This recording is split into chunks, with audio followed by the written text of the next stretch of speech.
Betot. Pemuda berbicara. Betot. Pemuda berbicara. Betot. Pemuda berbicara. Betot. Pemuda berbicara. Betot. Pemuda berbicara. Betot. Pemuda berbicara. Betot. Pemuda berbicara. Betot. Pemuda berbicara. Betot. Pemuda berbicara. Betot. Pemuda berbicara. Betot. Pemuda berbicara. Betot. Pemuda berbicara. Betot. Pemuda berbicara. Betot. Pemuda berbicara. Betot. Pemuda berbicara. Betot. Pemuda berbicara. Betot. Pemuda berbicara. Betot. Pemuda berbicara. Betot. Berbicara. Betot. Pemuda berbicara. Betot. Pemuda berbicara. Betot. Pemuda berbicara. Betot. Pemuda berbicara. Betot. Pemuda berbicara. Betot. Pemuda berbicara. Betot. Pemuda berbicara. Betot.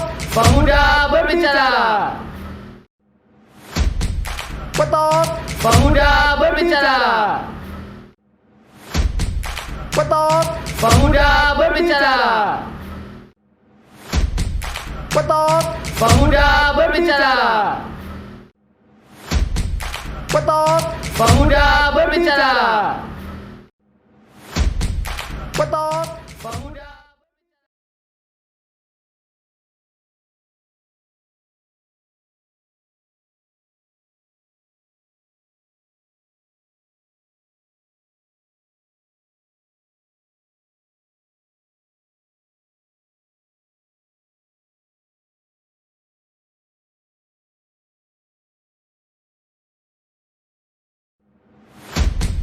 Betot. Pemuda berbicara.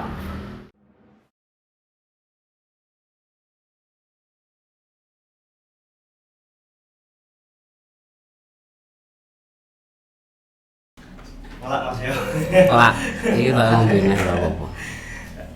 Ya mungkin kita akan membahas di era yang kita hadapi sekarang Mas ya, di era pandemi atau COVID-19 ini Mas. Nah ini kan mungkin dari udah hampir berjalan setahun Mas ya. Saya itu balik dari Solo itu, karena punya saya di Solo itu dari di bulan Maret nih. Sekarang udah Januari, berarti hampir 1 tahun kita menghadapi pandemi COVID-19 ini. Nah kita juga sadar bahwa dalam COVID-19 ini semua pergerakan terbatas Mas ya. Oke. Mau gini terbatas, mau gini terbatas. Nah ini menjadi satu hal yang sedikit perlu untuk kita bahas Mas. Bagaimana sih pemuda untuk dalam menghadapi era pandemi ini?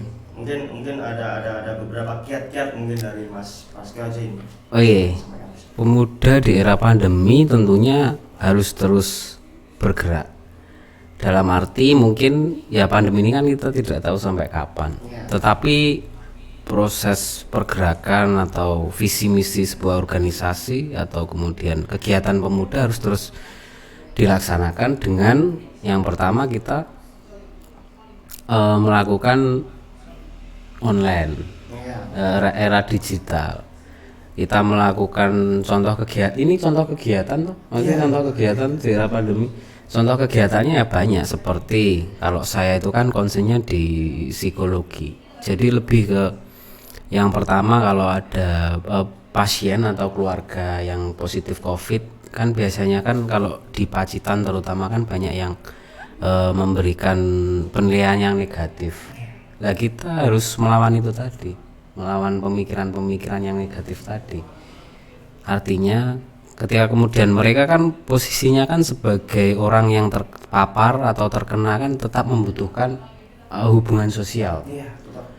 Jadi kita sebagai masyarakat atau pemuda itu kalau bisa mengembalikan mentalnya tadi dengan memberikan semangat, motivasi, edukasi dan lain sebagainya. Intinya seperti itu. Itu kalau biasanya kalau di masyarakat kita memberikan motivasi dukungan itu seperti ini yang terjadi kalau bukan masyarakat umum memberikan dukungan, tidak memberikan jas mengejas yang negatif, tapi kita memberikan dukungan yang positif. Intinya seperti itu.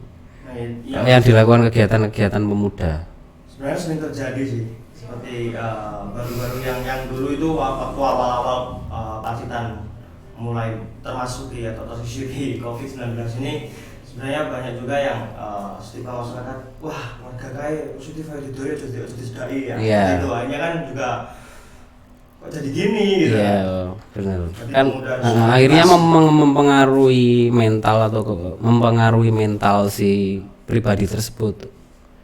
Gitu ceritanya. Oleh sebab itu tadi melakukan edukasi, support. Kalau kemudian ada kita melihat terutama di teman-teman pemuda atau teman-teman anak-anak, kita bisa memberikan pemulihan secara psikis atau memberikan semangat, memberikan dukungan moral atau spiritual. Wah, itu wis luar biasa pokoknya. Ya, justru ini kesempatan ya sahabat Pepa bagi sahabat Pepa semuanya.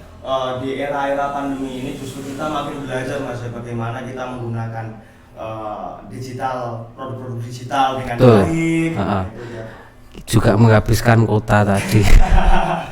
Ya, Harus itu kuat kota. juga menjadi Mungkin menjadi ini ya. sebuah ya tantangan sih, maksudnya tantangan juga kita adaptasi dengan kebiasaan baru tadi. Harus adaptif. Yang terpenting kan benteng terakhir dalam memutus mata rantai COVID-19 ini kan kesadaran lahir dan batin. Artinya ketika pemerintah atau kemudian teman-teman kesehatan melakukan sosialisasi berkali-kali, terus kemudian yang Bangju, ada halu-halu, penggerbekan dan lain sebagainya. Kalau kita itu posisinya tidak sadar secara lahir batin ya percuma. Intinya seperti itu. Jadi pemuda yang harus jadi pemerak. Ya, terus kemudian juga kita harus jeli terhadap berita di media. Kan banyak media-media yang beritanya kan pertama ya ada yang ngawur, hoax terutama. Yaitu kita harus jeli mengecek kebenarannya. Oh ini iya atau tidak dan kita perlu ketelitian itu. Kalau iya ya iya, tapi kalau tidak ya jangan kita memberitakan hoax. Akhirnya kan terjadi keresahan. Karena ini kita kan bicara pandemi ya. Dari segi psikologi harusnya kita itu membaca atau kemudian kita itu sering kita itu ada durasi. Kalau berita-berita yang negatif harus kita hindari. Jadi semakin kita membaca berita negatif justru itu malah menggoyahkan mental kita, membuat stres. Berarti kan solusinya kita harus happy, membuat bacaan-bacaan yang positif, kabar-kabar yang positif. Jadi seperti itu di era pandemi. Kalau pemuda ya tetap bergerak sebisanya.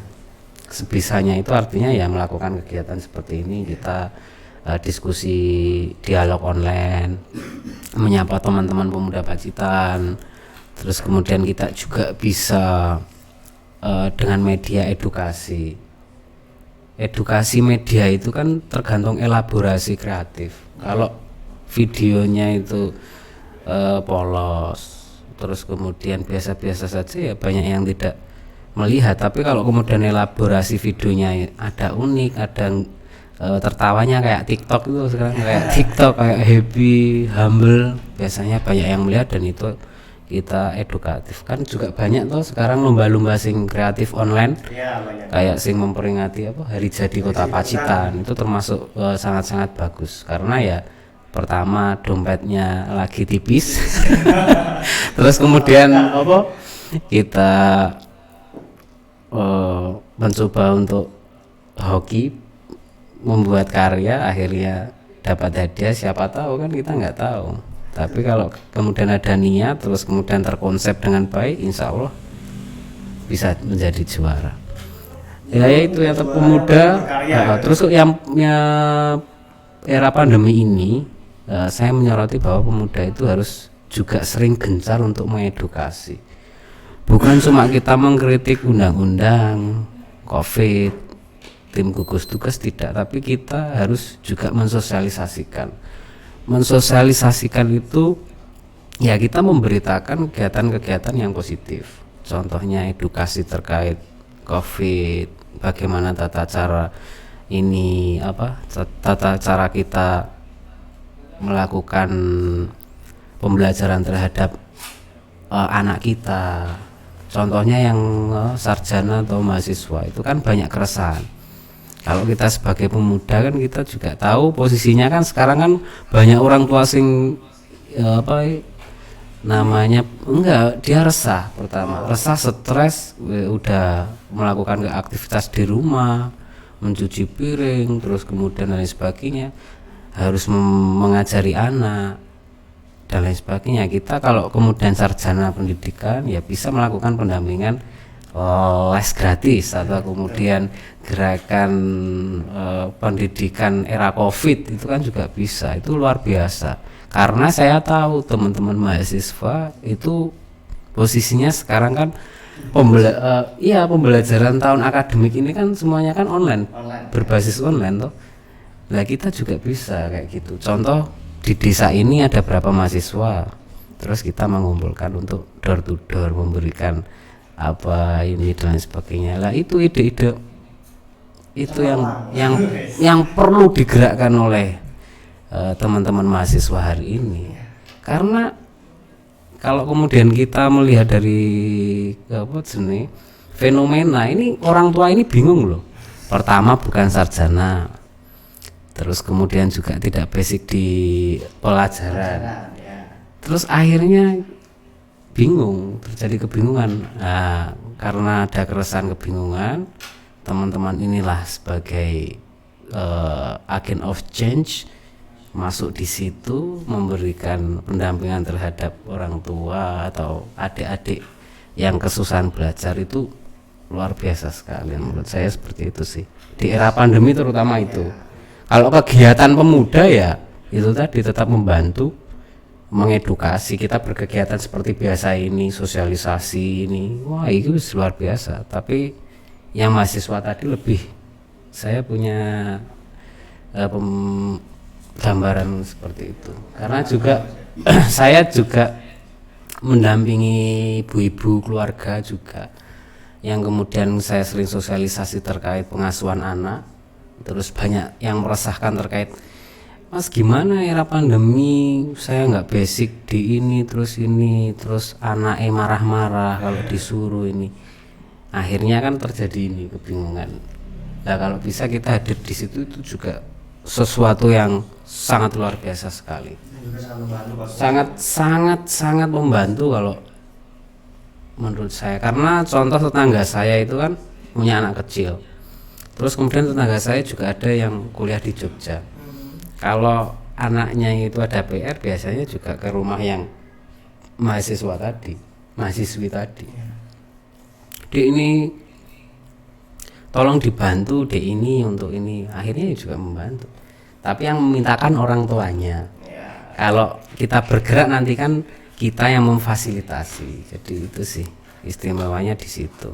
Ya mungkin yuk mari sahabat-sahabat PEPA nih, sahabat pemuda Pacitan, yuk mari kita bareng-bareng nih dalam menghadapi era pandemi ini. Karena jika kita lihat banyak nih anak SD, SMP itu bingung sebenarnya mau ngerjain tugas gimana, sedangkan orang tuanya juga masih bekerja di luar rumah, walaupun di rumah juga nanti masih mengurusi kegiatan rumah. Nah itu mari kita bareng-bareng untuk ikut membantu dalam ya mewujudkan atau mencerdaskan kehidupan bangsa lah Mas ya pastinya itu sebagai agent of change. agent of change. Nah itu sebagai mahasiswa atau pemuda. Nah, mari kita bareng-bareng. Oke, mungkin dalam segi era pandemi ini juga sebenarnya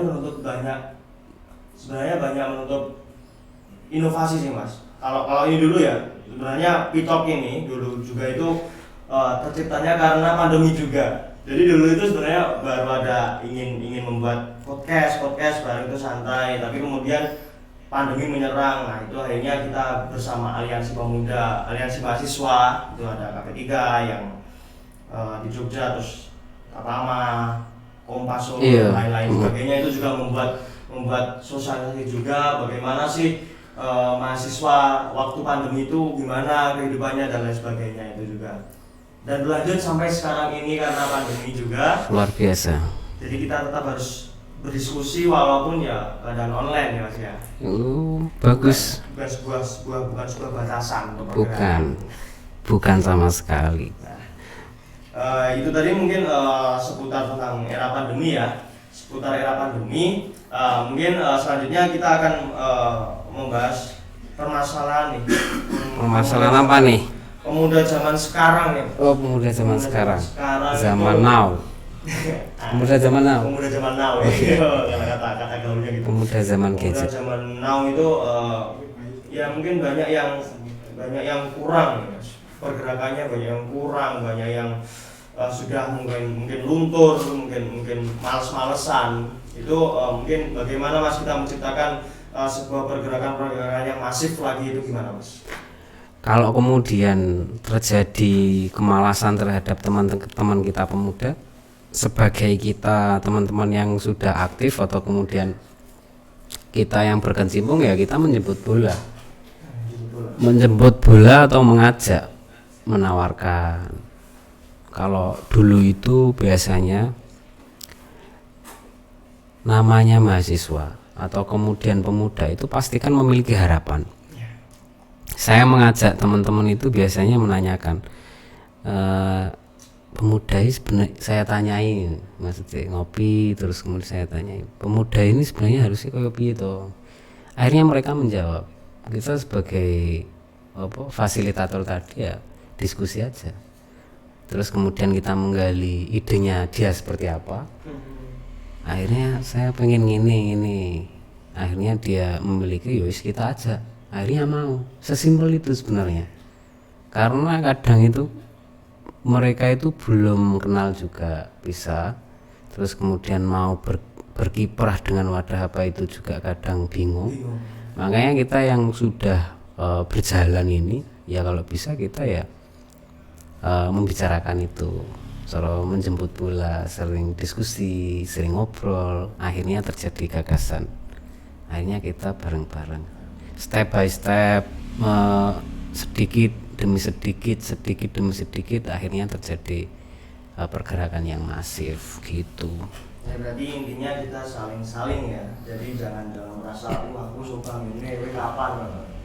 Jadi kita saling mengajak gitu Mas ini. Iya, pertama itu. Yang kedua, kita harus memiliki mental tahan banting dan keberanian yang pasti. Mental tahan banting itu artinya kalau di organisasi itu kan biasanya kalau idenya tidak sampai biasanya kecewa atau kemudian apa. Ya jangan seperti itu, kalau bisa kan sering didiskusikan, karena kita belajar pertama demokrasi juga, terus kita belajar untuk menemukan hal yang terbaik dari yang baik. Jadi kita harus itu sering diskusi, sering kumpul, sering diskusi, baik sih. Menyamakan arah. Menyamakan arah itu boleh sih, maksudnya ya sering bertukar pemikiran, sebenarnya lebih dialog, bertukar pemikiran, akhirnya nanti timbul sebuah ide apa akhirnya seperti itu biasanya. Mungkin itu jadi lebih banyak diskusi ya teman-teman, untuk bagaimana kita lebih sensitif lah terhadap apa saja. Loh iya, harus lebih sering diskusi, sering berani bertanya, karena berani bertanya itu akan membuka pengetahuan. Ya. Pengetahuan kan ini bisa dari omongan, obrolan, juga bisa dari buku. Tapi nek pengetahuan karena proses tadi, obrolan, diskusi, akhirnya melakukan ini, akhirnya timbullah tadi. Pergerakan-pergerakan gitu ya. Timbullah pergerakan-pergerakan yang luar biasa tadi. Ya, seperti pepatah bilang kan ada malu bertanya sesat di jalan. Nah, itu makanya teman-teman atau sahabat Pipa ini juga yang rajin untuk bertanya, entah itu bertanya kepada orang lain ataupun bertanya kepada diri sendiri, aku jenenge sopo. Nah, itu mungkin lebih ya itu kan jadi sebuah filsafat tersendiri weh. Aku jenenge sopo kuwi saya nek bukune biasanya. Ya, itu sebenarnya. Jadi lebih sering lagi untuk bertukar sudut pandang, bertukar pemikiran. Jadi konsepnya itu tidak kita mulai dari teman-teman sing satu angkatan. Konsepnya itu justru jauh ke depan. Kita membeli atau menjemput bola itu di adik-adik yang umurnya masih 16, 17. Dan kita sebagai role model atau kemudian sebagai fasilitator mereka. Itu yang baik. Biasanya kalau kita satu angkatan kan susah. Iya. Makanya Petupa itu kan satu angkatan, terus kemudian berkembang dimulai dari umur 17. Otomatis kalau kemudian sudah diperkenalkan sejak umur segitu, mereka sudah berproses, akhirnya di mahasiswa mereka matang secara pemikiran. Ya. Artinya matang itu yang terpenting memiliki jiwa sosial, jiwa sosial yang tinggi gitu. Dan juga yang pasti mentalnya sudah pasti kuat tahan banting. Nah, udah belajar di organisasi itu biasanya kayak gitu Mas ya. Tergantung dari individunya sih, maksudnya kalau sering-sering melakukan, terus kemudian profesional terhadap tanggung jawab, bisa mengatur waktu, disiplin, ya otomatis tadi individu tersebut akan menjadi individu yang bisa dikatakan mampu untuk menemukan individualitas tadi. Oke, baik seperti itu mungkin. Oh ya, mungkin ini kita menyapa di sahabat Pipa yang di media sosial nih Mas. Mungkin bisa mengajukan pertanyaan atau mungkin apa yang bisa kita diskusikan di sini. Silahkan teman-teman atau sahabat Pipa, silahkan bertanya di media sosial yang teman-teman lihat. Di media sosial di YouTube. Di YouTube ya, YouTube-nya Petupa. Oh, YouTube. Oke, salam buat teman-teman yang melihat. Semoga baik-baik semua. Amin. Salam hangat untuk keluarga. Ini di IG juga loh. Oh enggak ya? Ya di YouTube saja Mas. Ya. Nanti kita simpan, nanti bisa diulas lagi mungkin lagi gitu. Jadi teman-teman di sini karena kita di era pandemi, jadi mau nggak mau sebenarnya YAR tahun ini itu ya konsepnya beda dengan YAR sebelumnya. Yang mungkin teman-teman atau sahabat Pipa semuanya kangen dengan nuansa di Gazebo selama 2-3 hari. Nah, ini mungkin berbeda karena ya harus seperti itu di era pandemi, harus online, serba online, bahkan ya sedikit terbatas lah, tapi itu bukan alasan untuk tidak bergerak. Nah, itu. Dan juga jangan lupa nanti di tanggal 5 itu akan ada pagelaran budaya yang kemarin sudah ada beberapa penampil yang siap untuk ditampilkan secara online lewat live streaming di YouTube juga nanti. Dan juga yang di tanggal 6 itu ada pentas seni dari teman-teman Forda. Nah, itu karena YAR adalah terciptanya dulu dari Forda Mas ya, dari Battle Alliance itu. Iya. Dari teman-teman aliansi mahasiswa itu yang jadi promotor utama atau pemerakarsa. YAR itu sebenarnya simpel. YAR itu kan sebenarnya ada keresahan dari teman-teman Forda. Forda itu forum daerah mahasiswa di luar kota. Luar kota ya. Terus kemudian terjadilah kegiatan Youth Elemen Discourse tadi. Ya itu tadi sampai sekarang alhamdulillah. Ya alhamdulillah Mas ya. Ya meskipun pandemi seperti ini kan kita bisa siasati dengan cara apapun sih, tapi tetap melakukan pertemuan juga loh. Maksudnya kan juga rapat, diskusi. Ya. Kan itu namanya juga itu tadi apa tetap bersinergi dan komunikasi.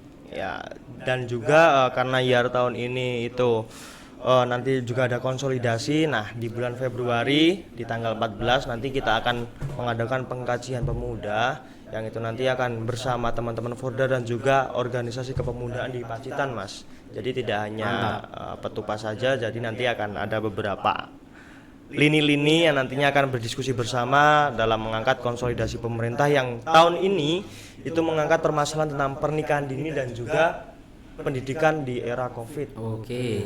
Jadi nanti akan ada pengkajian yang nantinya di bulan April itu akan ada konsolidasi bersama bupati. Ya, seperti itu. Seperti tahun-tahun sebelumnya, Mas ya. Sebelumnya kan juga kayak gitu. Ya, tahun-tahun sebelumnya sebenarnya budaya konsolidasi dengan pemerintah itu kan kita kan berdiskusi. Artinya kita berdiskusi dengan pemerintah, memberikan masukan-masukan, baik data, terus kemudian kita mendampingi tadi secara program itu seperti apa, konsepnya apa yang kita bisa bantu, terus kemudian apa yang kita bisa bantu, apa yang bisa kita bantu untuk berkiprah mewujudkan Pacitan yang lebih baik, Pacitan yang lebih berbudaya tadi, berbudaya gotong royong dan lain sebagainya itu. Jadi sinergitasnya itu tidak hanya berhenti di pemuda saja, Mas ya? Tidak, sinergitasnya itu tidak hanya berhenti di pemuda.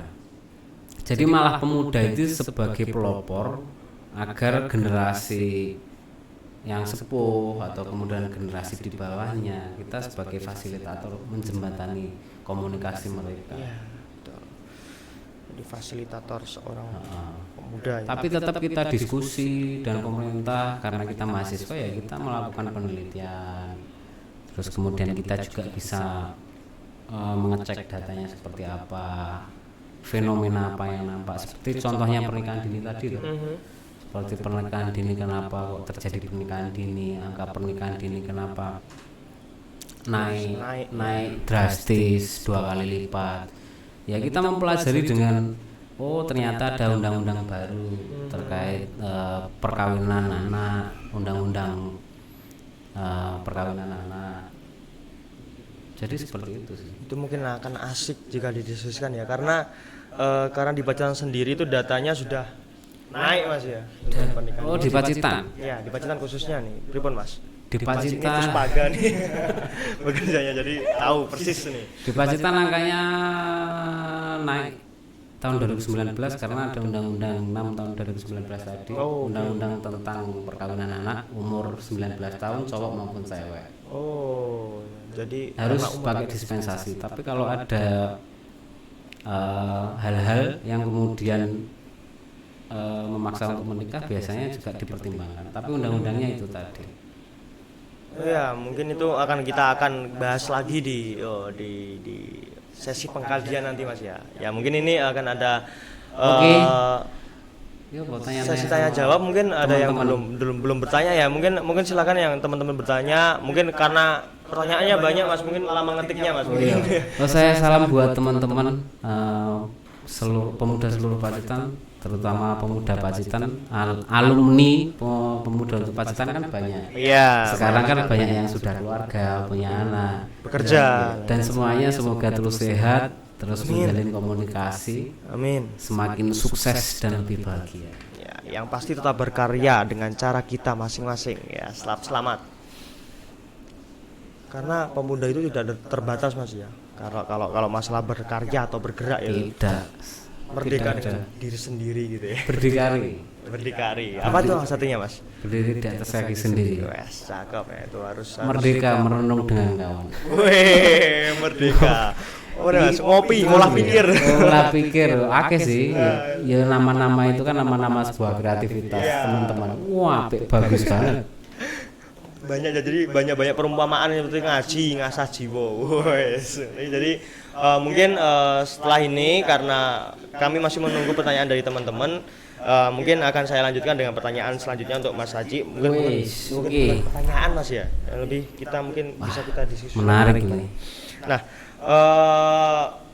bagaimana sih ketika berbicara pemuda dari zaman dulu, karena memiliki tadi, Mas ya, kan sampean sudah menjelaskan bahwa zaman itu menciptakan pemimpinnya masing-masing, terus ada pemikirnya masing-masing, ada pemberontaknya masing-masing dan lain sebagainya. Nah itu mungkin bagaimana pemuda sekarang jika dilihat dari Mas Haji, pemuda sekarang itu apakah sudah memiliki karakter-karakter tersendiri daripada pemuda-pemuda sebelumnya? Oh sudah, pemuda sekarang itu kalau dari segi kacamata saya malah lebih kreatif karena pemuda sekarang itu kan terlahir di era teknologi, modernitas. Otomatis karya-karya tersebut lebih baik dari generasi sebelumnya. Terjadi lompatan yang kemudian bermanfaat bagi masyarakat banyak. Seperti sekarang kan gencar startup, entrepreneurship. Ya, itu baru. Yang memudahkan masyarakat untuk menjangkau itu tadi, itu sebuah lompatan yang luar biasa. Generasi pemuda sekarang loh. Iya. Kalau zaman dulu kan belum ada, maksudnya era teknologi itu belum berkembang sedemikian pesat. Pemuda sekarang itu malah justru luar biasa. Mungkin tantangannya kita bisa meluangkan waktu untuk terus maksimal untuk komunikasi, sinergi. Tetapi di pengembangan teknologi tetap harus dimaksimalkan lagi dengan terus belajar, membuat entrepreneurship baru, membuat hal-hal yang kemudian berujung kepada kemanfaatan masyarakat. Kalau di Pacitan itu ada Karang Taruna itu membuat pasar online. Sebuah solusi terobosan juga sih.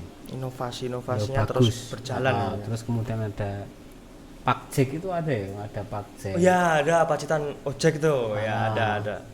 Ya banyak sih yang mereka lakukan. Itu merupakan sebuah gagasan pemikiran yang mungkin terjadi bukan obrolan cuma sekali. Iya, ada obrolan. Yang terpenting kan sudah membuat sejarah yang bermanfaat bagi masyarakat. Dan pastinya bermanfaat sekali karena di era zaman sekarang itu terbatas Mas ya. Jadi harus banyak lihat media sosial gitu.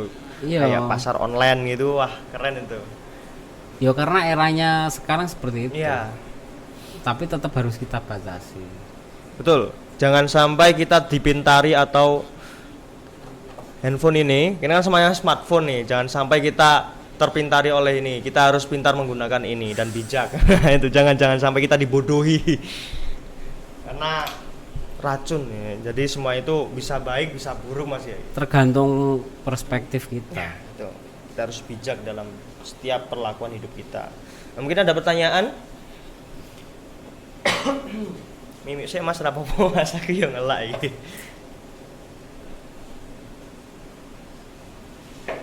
Ini hujan toh?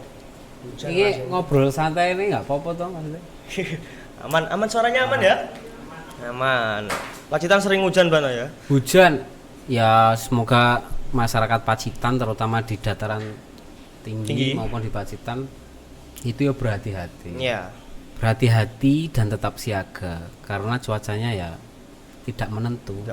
Sering hujan. Hujannya ira bain-bain terus juga longsor sih, maksudnya kemarin-kemarin juga banyak yang longsor. Ya mungkin dari teman-teman pemuda yang berada di desa-desa itu lebih waspada atau siaga. Intinya seperti itu. Ya ini ada pertanyaan nih dari sahabat pemuda Pacitan. Nah, kenapa pemuda harus ikut organisasi selain untuk wadah dalam berproses? Ini dari sahabat Adika Bayu nih. Ya mungkin Mas Haji bisa menjawabnya. Nanti kita bertukar perspektif Mas ya. Kenapa pemuda harus ikut organisasi selain untuk wadah dalam berproses? Ya karena pemuda harus ikut berorganisasi selain wadah berproses. Selain wadah berproses, mengasah soft skill tadi. Berorganisasi mengasah hard skill dan soft skill. Minat bakat gitu. Karena yang ada organisasi kan banyak. Jadi kalau kemudian contoh nih, kalau biasanya kita concern di pendidikan, terus kemudian kita mahasiswa kan ada organisasi profesi. Ada organisasi profesi, ada organisasi bakat minat, terus ada organisasi kemasyarakatan juga, ada organisasi kepemudaan, itu kan banyak. Ya kita tergantung. Selain wadah, di situ juga kita untuk belajar juga. Jadi intinya Belajar untuk kritis, ya pertama belajar untuk kritis dan belajar kritis, belajar peka terhadap problem yang kita hadapi. ya harus sensitif gitu. Karena kan concernnya kan di situ. Selain wadah loh tadi. Ya, selain wadah. Wadah, ya, namanya wadah itu kan banyak tuh manfaatnya. Selain wadah kan kena selain penampungan pergerakan juga untuk menimba sebuah pengalaman ilmu juga sih. Wawasannya biar semakin luas gitu Mas. Ilmu banyak kan, ada ilmu kesertariatan. Ini tergantung organisasi tadi basicnya di apa. Kan itu juga sama sebenarnya. Ya, mungkin itu jawaban dari Mas Haji ya. Mungkin saya sedikit Selain menambah. wadah loh. Ya, selain wadah itu tadi. Kalau perspektif saya seperti itu. Jadi kalau selain wadah itu sebenarnya ada lagi sih Mas. Sebagai tempat sama aja sama wadah sebenarnya. Tempat apa? Sama aja sebenarnya, sebagai wadah itu sama aja dengan tempat. Nggak pelajaran aja. Nah, ini ada pertanyaan lagi nih Mas nih. Pemuda harus ngapain aja sih biar tetap waras, produktif dan bermanfaat selama pandemi? Nah, ini dari sahabat Dinar nih. Wah, Waras. Waras gimana Waras. nih? Pemuda di era pandemi harus apa? Tetap waras, produktif, bermanfaat selama pandemi. Pertama, pemuda harus membantu orang tua di rumah. Itu kan bermanfaat. Iya, sangat bermanfaat. Skala kecil. Skala kecilnya Yeah. itu. Terus kemudian tadi, karena ini era pandemi, yang pertama ya kita harus menyelesaikan tugas kita pribadi. Tugas kita pribadi itu contohnya tanggung jawab kita sebagai anak kita mahasiswa ya harus Selesaikan tugas diselesaikan. Kalau di rumah berarti kita harus membantu orang tua. Terus harus produktif, itu artinya produktif dalam arti ya mengedukasi tadi. Diskusi dengan teman-teman, terus kemudian kita ada gagasan apa ya kita melakukan pergerakan tadi. Ya intinya sih menurut saya seperti itu. Tapi sing basic mahasiswa itu tadi kita melihat dari segi fenomena yang nampak. Fenomena itu keresahan di masyarakat itu apa sih sebenarnya di era pandemi kan banyak. Kalau saya membeberkan itu kan contohnya ada keresahan terkait tadi proses pembelajaran siswa ya. Terus kemudian yang kedua terkait masalah tentang kota atau terkait jaringan itu kan juga bisa. Terus yang ketiga terkait kapasitas juga, kapasitas dalam arti menggunakan gadget itu kan orang tua juga banyak yang bingung. Itu kecil sih sebenarnya, kan banyak juga sing orang tua kayak iki piye carane gadget untuk membantu anaknya. Itu kan karena kita kan dituntut untuk memakai teknologi, akhirnya kan itu tadi orang tua harus lebih bisa lagi untuk menggunakan teknologi tadi. Kita memberikan wawasan pembelajaran juga bisa. Terus produktivitas, memberikan mental atau kemudian berita-berita yang positif. Intinya positif gitu sih. Jangan nyebar hoax, itu berbahaya itu teman-teman. Nah ini mungkin tadi ada sedikit produktif ya tadi ya. Bagaimana pemuda harus produktif nih ini.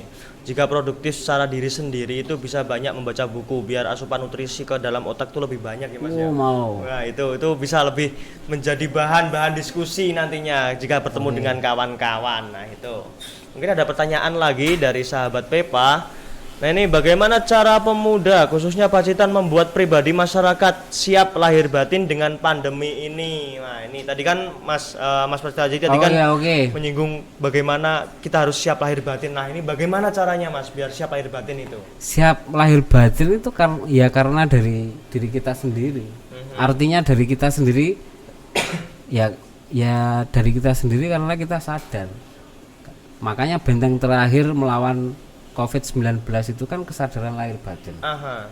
Artinya segala perbuatan atau segala tindakan perilaku yang kita lakukan itu kan tergantung dari kesadaran kita. Makanya ada pertanyaan ini, makanya ayo masyarakat Pacitan atau kemudian teman-teman pemuda juga harus sadar terkait masalah tentang COVID ini. Ya. Intinya simpel jawabannya seperti itu. Karena terkait sosialisasi, edukasi itu kan sudah gencar. Sangat Sampai gencar. seperti Satpol PP sampai polisi. Ya itu menekan. Sampai menekan atau kemudian berkeliling itu kan sudah luar biasa. Lah tergantung kita sebagai masyarakat merespon itu tadi, memberikan support. Lah kalau terjadi pemikiran-pemikiran bahwa oh Covid ini kayak gini, Covid ini tidak ada, apa ini dan lain sebagainya, ya itu kita lawan dengan data atau kemudian pengetahuan edukasi yang ilmiah. Yang terpenting kita sudah melakukan edukasi. Ya, itu betul Mas. Jadi mungkin kalau secara lahir itu siapnya ya kita menaati prokes lah, protokol kesehatan dalam era Covid ini, dan juga secara batin itu mungkin kita juga menjaga agar pikiran kita tidak stres Mas ya, biar imunnya tetap terjaga. Ya terutama di pikiran sih. Pikiran itu kan sangat mempengaruhi juga sih. Berarti ada Nah ini ada pertanyaan lagi nih Mas nih, banyak teman-teman sahabat-sahabat PEPA nih semangat dalam bertanya nih, bagaimana solusi dari strategi untuk membangun generasi muda agar tanggap terhadap perubahan sosial dan global. Nah ini dari sahabat Joli nih, bagaimana solusi dan strategi untuk membangun generasi muda agar tetap tanggap terhadap perubahan sosial dan global. Nah, strategi nih Mas, Mas Prasetyo aja ini ahlinya strategi nih. Strategi untuk membangun generasi muda agar tanggap terhadap perubahan sosial dan global. Oke. Tanggap terhadap sosial itu tipsnya yang pertama kalau dari kacamata saya pribadi yo, kita harus terus memberikan edukasi tadi. Edukasi kepemudaan, terus kemudian juga modifikasi perilaku juga, modifikasi perilaku yang kemudian kita sampaikan ke pemuda tadi. Jadi lebih ke motivasi. Ya. Maksudnya lebih ke pendidikan secara dini. Pendidikan secara dini itu kita memberikan wawasan dimulai dari usia dini. Semakin dini semakin baik. Semakin dini terus kemudian semakin ditempa informasi itu tadi berkali-kali, otomatis kan membentuk sebuah karakter atau pemikiran bahwa kita melihat tantangan itu seperti apa. Nah mungkin lebih khususnya nih bagi pemuda nih Mas, bagi pemuda nih bagaimana strategi yang harus dihadapi dalam perubahan sosial yang sangat-sangat masif ini, perubahan sosialnya Mas, ini gimana Mas dalam membentengi diri sendiri atau siap menghadapi itu, siap tempur lah ibaratnya. Siap tempur untuk perubahan sosial. Perubahan sosial ini contohnya seperti apa? Perubahan sosial mungkin dari yang dulu perubahan sosialnya itu yang menyapa itu saling berjabat tangan, sekarang harus dilarang berjabat tangan, mungkin kayak gitu. Contoh kecilnya Mas, mungkin ada banyak contohnya. Kalau dulu tuh teknologi belum pesat, sekarang sangat pesat. Nah itu bagaimana strategi yang harus dihadapi sebagai pemuda nih Mas? Strategi yang harus dihadapi pemuda harus tetap mengikuti perkembangan zaman, adaptif gitu Mas ya. Iya, mengikuti perkembangan zaman tanpa menghilangkan prinsip-prinsip yang menjadi kewajiban tadi. Nah, itu tuh. Contoh ya seperti kan contohnya tadi kan tidak boleh berjabat tangan. Ya kita contohnya tetap tidak boleh berjabat tangan, tetapi kita menyapa dengan ucapan. Itu contohnya. Tapi kan pertanyaannya tadi kayak gitu toh perubahan sosial ya, kayak gitu. Perubahan sosial di pergerakan atau gimana? Ya mungkin kalau di pergerakan gimana nih Mas? Mungkin pergerakan itu ketika kemudian ada perubahan sosial dari generasi ke generasi. Kita sebagai pemuda itu strateginya harus diskusi dengan yang tua, atau kemudian saling mengingatkan, yang muda tanya sama yang tua kemudian juga memberikan masukan kepada yang tua. Jadi itu akhirnya terjadi keseimbangan. Tapi kalau yang tua jalan sendiri, yang muda jalan sendiri, akhirnya tidak terjadi sinergi. Lah tantangan perubahan sosial itu kuncinya ada di situ, estafet. Estafet sering bertukar pikiran tadi. Ya intinya komunikasi Mas yang lebih penting. Komunikasi. apa aku diundang di saya Mas Haji ini mau dijawab. Oh ya, ini ada pertanyaan dari Mas Mr. Dik. Mr. Dik. Nah, ini Mas Mr. Dik ini salah satu sahabat paling saya sayangi. Namanya Mas Fogi Elvandianto Ardi. Pertanyaannya, aku diundang di Pitok kok Pitok saya butuh eksistensi. Soalnya wah ini sebuah sebuah kritik dari Mas Fogi Elvandianto Ardi. Tetapi kan ini kan kritiknya membangun sangat. Ya kritiknya Mas Fogi Elvandianto Ardi ini kita sikapi dengan jiwa yang adem, terus masukan yang bagus juga. Tetapi kalau kemudian ini sebuah eksistensi, itu ya eksistensi, namanya juga eksistensi. Mas Bayu di sini eksistensi, orang berjalan di jalan itu namanya juga eksistensi. Artinya eksistensi kan nampak. Nah, ketika eksistensi atau kemudian kita melakukan kegiatan yang positif, itu ya baik-baik saja, tidak ada yang tidak baik menurut saya. Tetap lanjutkan pergerakan sampai kita berkiprah dan lain sebagainya. Sebenarnya tantangan zamannya kan berbeda-beda. Ya, betul. Seperti itu. Terima kasih pertanyaannya dari Mas Fogi Elvandianto Ardi, sahabat saya sekarang sebagai lawyer di Jogja. Semoga sukses selalu dan mudah-mudahan cepat menikah sih. Amin. Nah, itu mungkin di lain waktu ya Mas Fogi, nanti kita bisa bertemu untuk membahas apa yang sekiranya kita bisa angkat yang mungkin bisa dimasukkan dalam sesi Pitok ini, karena Pitok ini kan pemuda berbicara. Oh, nek Mas Fogi lebih ke hukum, mungkin advokasi. Oke.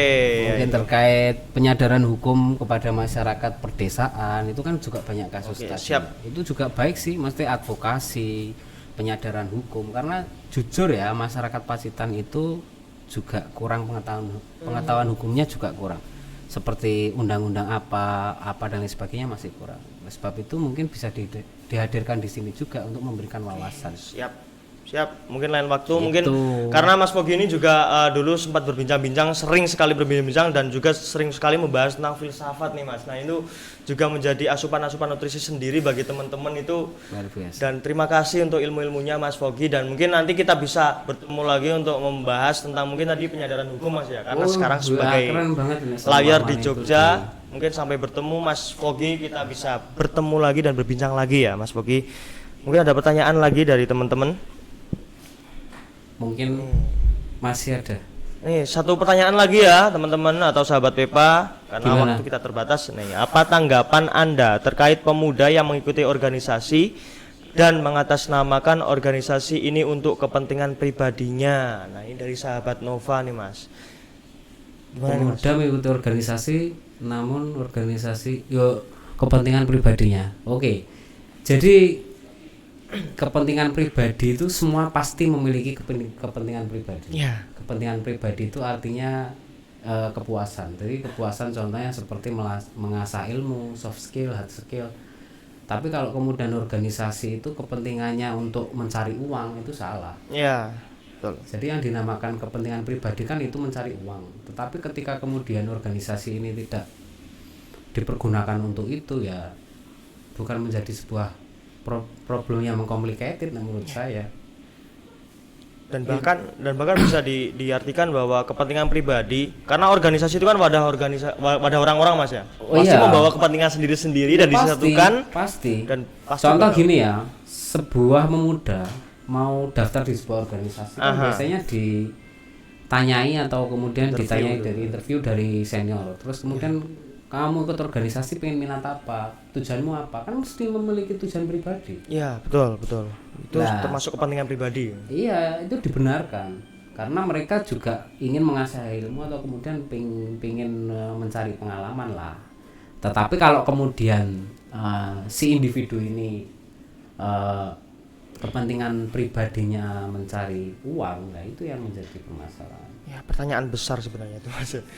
Kalau di organisasi itu mencari uang gitu. Sebenarnya kalau di organisasi itu lebih menambah wawasan, mengasah minat bakat, soft skill biar bisa terbentuk gitu Mas ya. Iya, lebih ke hard skill, soft skill, terus kepemimpinan dan lain sebagainya. Mungkin teman-teman juga sering diskusi ini sih, sering paham. Karena kita kalau membahas organisasi itu juga tidak ada terus sering dibicarakan. Iya, betul. Dan tidak ada tendensi. Tidak ada, kan banyak toh kalau kemudian kita baca di buku organisasi atau kemudian di buku apapun, banyak sih sebenarnya terkait organisasi, terkait buku-buku apa, pergerakan dan sebagainya, atau kemudian sejarah-sejarah dari pendahulu kita, kayak tokoh-tokoh, Ya, betul, itu kan juga tokoh-tokoh banyak. Pemuda. Setiap tokoh itu kan juga memiliki gambaran pergerakannya, gambaran pemikirannya. Ya itu penting kita pelajari juga sih sebenarnya untuk memberikan referensi kita dalam Ya. pemikiran.